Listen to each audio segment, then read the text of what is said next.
అక్కడ బహిరంగ సభ పెట్టి కిరాయి జనాన్ని తీసుకొచ్చి అక్కడ ఏదో చేద్దామని చెప్పి ఆజాద్ చౌక్లో ఎవరేం చేస్తారండి? ఆజాద్ చౌక్ అది మన అడ్డ, భరత్రామ్ గారు అడ్డది, హబీబుల్లా అయినా భరత్రామ్ గారు అడ్డది. అక్కడ ఎవరేం చేసేది లేదు.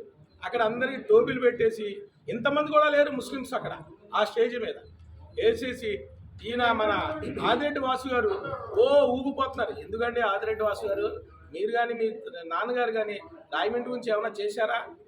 ఎటువంటి అభివృద్ధి అయినా చేశారా? 5 సంవత్సరాలు మీ అమ్మగారు మేయర్ చేశారు. ఒక 5 సంవత్సరాలు బిచ్చం పెట్టినట్టు మన జగన్మోహన్ రెడ్డి గారు మీకు ఎమ్మెల్సీ ఇస్తే అమ్మేసుకుని వెళ్ళిపోయారు తెలుగుదేశంలోకి. అటువంటి వ్యక్తి మీరు.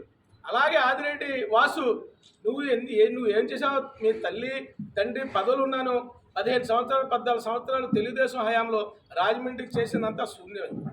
చేసింది ఏం లేదు. కమేలా చేశారా మీరు? కమేలాకి మీరు అసలు ఏమైనా ఫండ్స్ ఇచ్చారండి? ఏ మసీద్ ఖబర్స్థాన్కి ఎత్తుడు ఇచ్చారా మీరు? ఖబర్స్థాన్కి 40 సంవత్సరాల క్రితం చేసింది గోల్డ్ అయ్యింది. మీరు ఏమైనా చేశారా? నిన్న మైక్ పట్టుకొని ఎందుకు ఊగుతున్నారు మా ఆదిరెడ్డి వాసులు? దేని గురించి ఊగుతున్నావు? నువ్వు నెగ్గేది ఉండదు, నీకు సీటు కూడా కలే. అర్థమైందా? మైనార్టీస్ని అడ్డు పెట్టుకొని ఏదో చేద్దామని కిరాయి జనాలు తీసుకొచ్చి ఆ స్టేజ్ మీద 5 లేరు ముస్లిమ్స్. నువ్వు ఎటువంటి అభివృద్ధి చేసావు? అక్కడ కూర్చున్న లెఫ్ట్ కూర్చున్న చాన్ బాషాకి, రైట్ కూర్చున్న సుభాన్కి అడుగు తెలుస్తుంది. వాళ్ళిద్దరు బాధలు, ఎన్ని బాధలు అంటే అన్ని బాధలు. పార్టీని వదులుకోలేక మీతో ఉండలేక అని నలిగిపోతున్నారు వాళ్ళిద్దరు. మాకు భరతరామ్ రాయమండ్రిలో అభివృద్ధి చేశాడు, మాకు కళ్ళంతా కనపడుతుంది.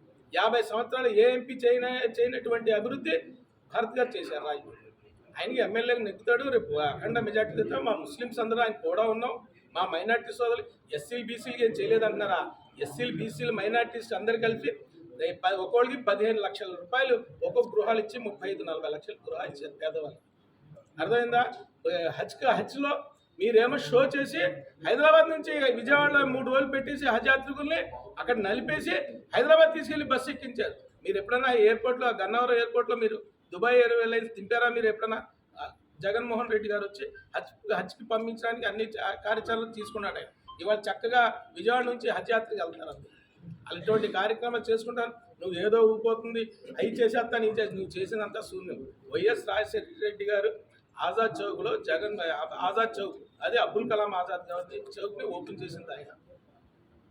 అభివృద్ధి జరిగింది మన భరత్ గారి హయాంలో రాజమండ్రి. ఇప్పటి నుంచి 50 సంవత్సరాలు ఎటువంటి అభివృద్ధి నోచుకోలేదు. తెలుగుదేశం హయాంలో 40,000 ఇప్పుడు 10th క్లాస్ చదువుకున్న వాళ్ళందరికీ ఎంతమంది పిల్లలకైతే అంతమందికి తోపాయిస్తున్నారు జగన్మోహన్ రెడ్డి. 10th క్లాస్ చదవండి, మినిమం 10th క్లాస్ ఉండాలి. అటువంటి కార్యక్రమాలు చెబుతుంటే మీరు ఏదో కిరాయి జనాన్ని ఎంతమంది కిరాయి జనం తీసుకురమ్మంటారు చెప్పండి, నేను తీసుకొస్తాను. ఎంతమంది కావాలి చెప్పండి? మీరు బహిరంగ సభలు పెడతారా? అక్కడే నిర్ణయం అటాక్ ఇచ్చేస్తున్నారు కుర్రోళ్ళు. వద్దులే చేసుకుని ఇవ్వండి అని చెప్పారు. ఆజాద్ చౌక్ మీ సొత్తు కాదు, అది మనం కష్టపడి ఆజాద్ చౌక్ని తయారు చేసుకుంటాం. మన సొత్తు అది. భరతరామ్ గారు అడ్డా ఇది. ముస్లిమ్స్ అందరూ కలిసికట్టుగా ఉంటాం. భరత్ గారిని నెగ్గించుకోవడానికి మేము ట్రై చేస్తాం. నమస్కారం. హరి గారు మాట్లాడు.